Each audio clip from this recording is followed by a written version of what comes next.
Welcome back. Today I wanted to take you with me and show you this new air compressor that I got, kind of tell you some things about it, why I got it, why I like it, versus a pancake style compressor, or just in general a louder compressor. So I guess that leads into the first thing. This is an ultra quiet air compressor. So that just means that the motors on there run at a lower RPM, which in turn allows the air compressors to make less noise. So this is made by California Air Tools, and this is their 120C. So that just means that this is a 10-gallon tank, and the tank is made of steel.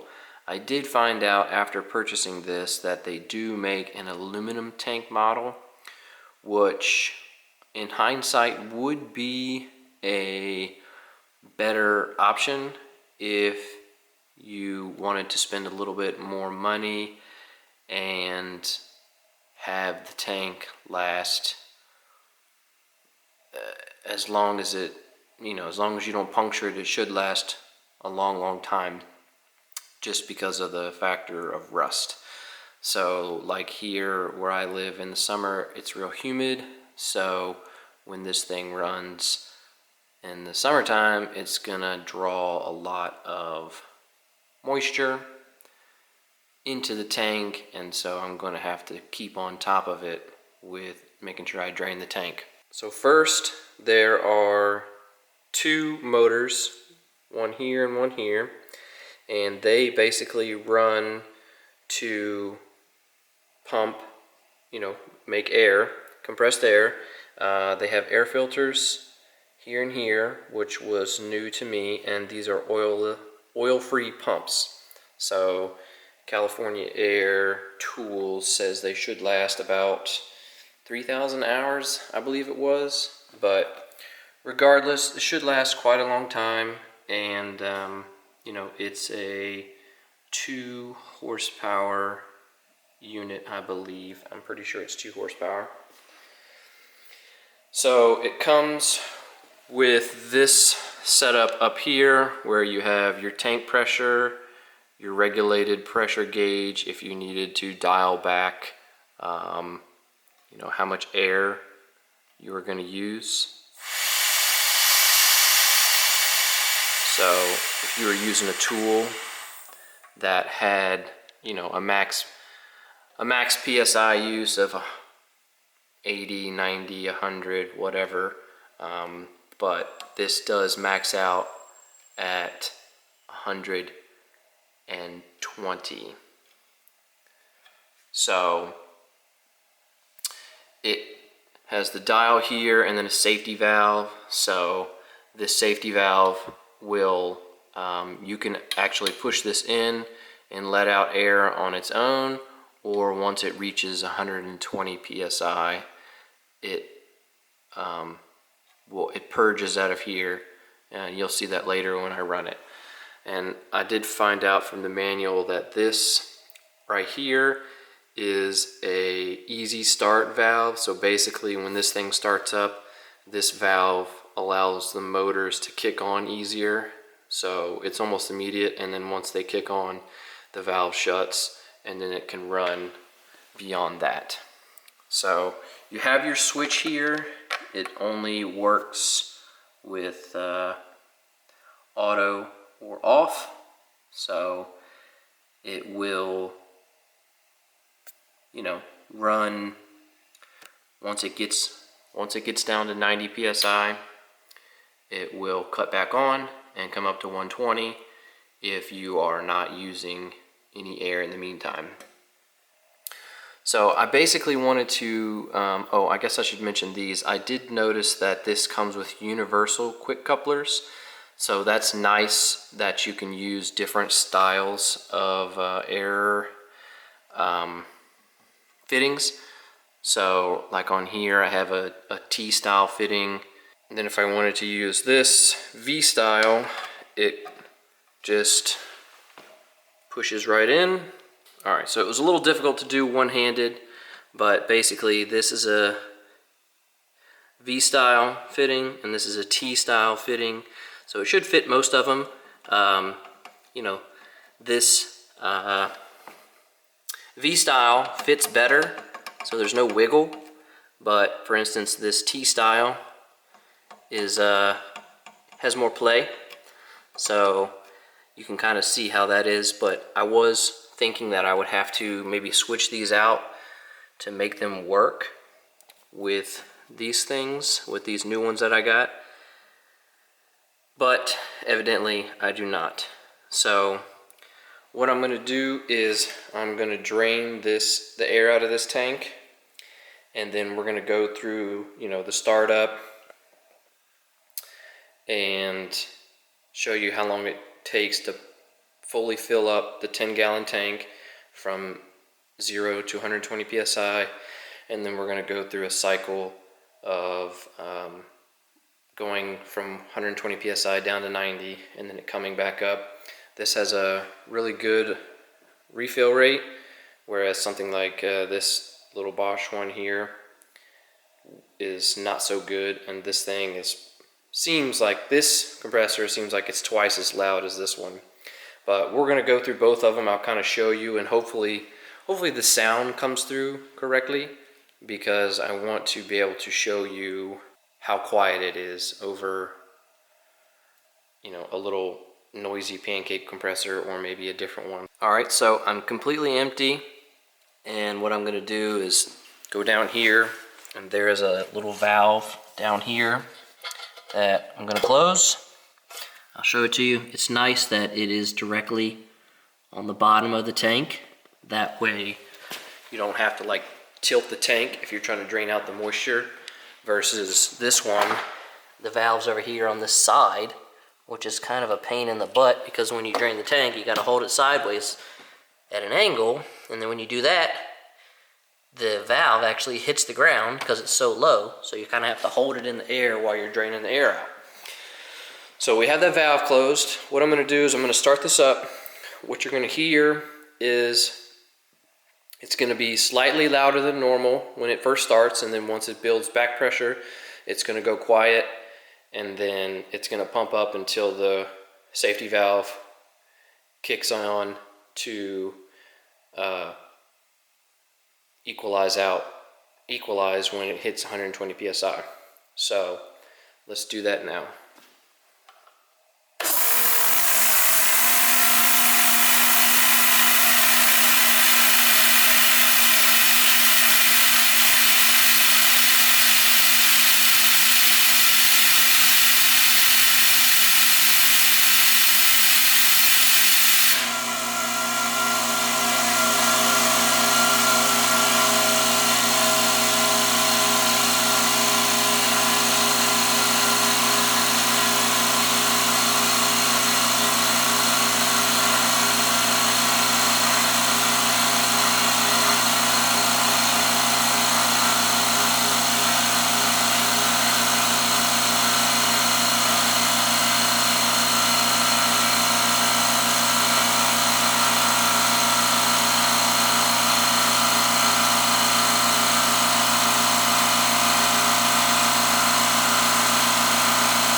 that was the safety valve equalizing.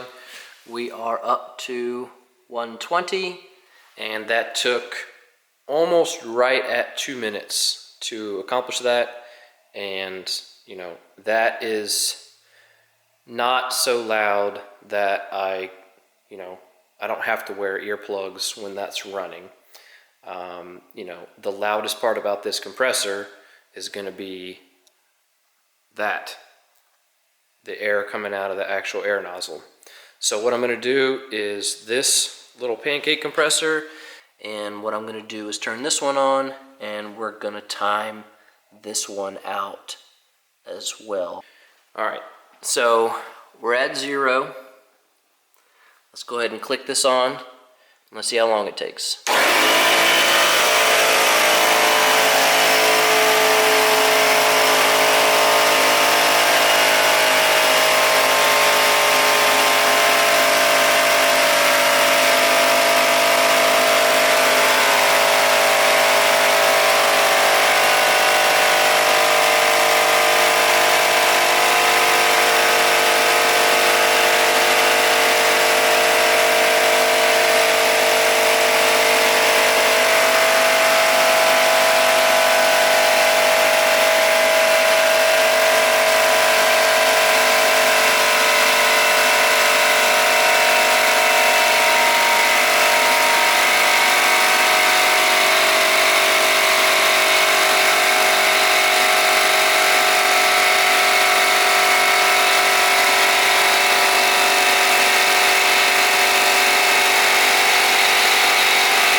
Okay, so it just went off, and that took about 2 minutes and 20 seconds, and we are at 145 psi. So basically this took an extra 20 seconds roughly to fill up only 6 gallons. This filled up 10 gallons in right at about 2 minutes. So obviously we're not comparing apples to apples, because this compressor did cost more than this compressor, but we'll go into the prices in a few. One other thing I wanted to show was just the refill rate, I guess you could say. All right, so we're back. We're back up to about 120 psi, and that is, I had to do that to compensate for the amount of air going through the air hose. What I'm gonna do is cycle this California air down, and then it's gonna fill up, and then I'm gonna cycle the small one.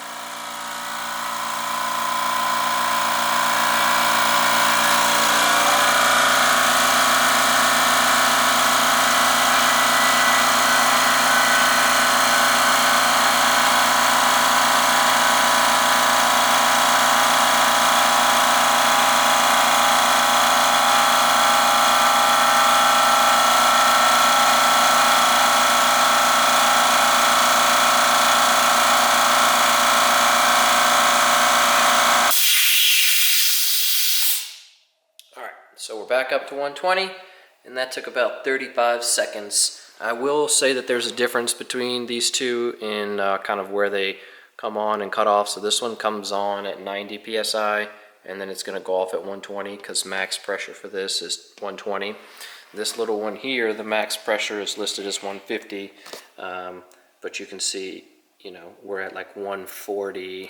So what I'm going to do, this is not really a test to see, because I have different air guns, so it's not really a test to see how long the air stays in there. It's just to see how long it takes to refresh.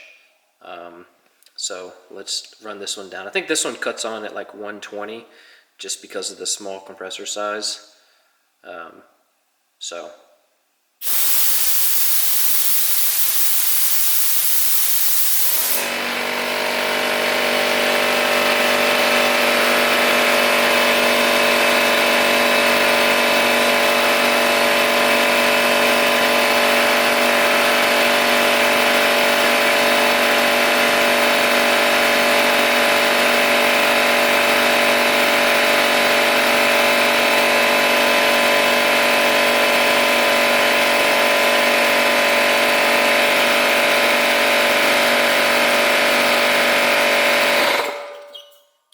So I think I'm gonna have to go back and check that, but I think that was about 30 seconds as well to go from 120 to 150. So 30 psi on that, and then 30 psi on this big one too. But again, this is a 6-gallon tank, and this is a 10-gallon tank. So that's kind of my test for that. One other thing I wanted to point out that I noticed with this California Air is if I use this air nozzle here, so I have just a Astro pneumatic, just a generic style, not a cheap one, but it's costs a little bit more than this other one that I have, which is a Harbor Freight one. So if I run this air nozzle, I can maintain 60 psi with almost a constant airstream while the compressor is running, whereas like this little one right here, I can drain that one down almost to, you know, 0 while the compressor is running, just because the compressor is not strong enough to keep up. So let's see if I can show you that here with this California Air one.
Okay, so as you can see there, it took a while for it to go from 90 to 60, but once it got to 60, it was pretty much able to hold it. I was full wide open on the air gun, on the air nozzle. So I just kind of wanted to show you that, to kind of let you know that if there was some tool or something like that that you were running constantly, you could do it if 60 psi would be enough for you. So what I'm going to do now is, just for fun, I'm going to switch over the nozzle, the air nozzle, and we're going to go and do the same thing with this spa stick to see if we can kind of drain it. All right, so we're back. We're going to be using this same nozzle. I had to switch the fitting because the other fitting doesn't work with this style. So they're different styles. So we're going to start out here at about 130-ish. So let's see if I can do the same thing with this small compressor.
So I'm not going to let that one refill because I'm not really using this compressor. So basically this thing can, kind of sort of maintain this air nozzle around 30 psi. But I wanted to use that one instead of this one because this little cheapo Harbor Freight one, I'm pretty sure it flows more air just because of the design. It's not really as stable. But this one flows more air, so I could probably completely drain this thing. But basically, as you can see, at 30 psi is just no real pressure. So, and also, I did want to mention, it just reminded me, this compressor, if you saw when we were doing the fill up, it just walks around. And even on the rubber feet, it just walks around. This one here does not move at all. Granted, it's slightly more stable, but even just vibrating, like when this is on, if you were to touch it, it hardly vibrates at all, where this thing feels like it's vibrating, the ground and the walls, just because it's got just a terrible, kind of motor on there. So I guess the last thing to discuss is price. I got the California air compressor on sale. They have it on sale at Home Depot and Amazon, and I got it for like $334 or something like that, around $335. Obviously that's without tax and jazz, but I'm gonna have to double check to see how much one of these are. I think this little compressor is like $150, $180. I will double check and put it on the screen. Double the price, but you're getting a much better compressor. Like if you were just using this for like repair work, like nail guns and stuff like that, that would be perfectly fine. But you wouldn't want to have that set up inside your house, really. It's pretty noisy, but you could put it in there. But I know like it freaks out the dogs and all that stuff, and it's just really a nuisance to have to wear earplugs. But you could certainly buy a smaller California Air compressor to kind of compete with that and carry it around with you, and it would be much quieter. So that is going to be my thoughts for the compressor. I wanted to show you, kind of tell you about it, kind of do some demo work. I mean, not demo work, but demos. And then, yeah, so let me know what you think. If you have any questions that I didn't answer, maybe put them in the comments and I can see if I can answer them. But other than that, thanks for watching, and I'll see you on the next one.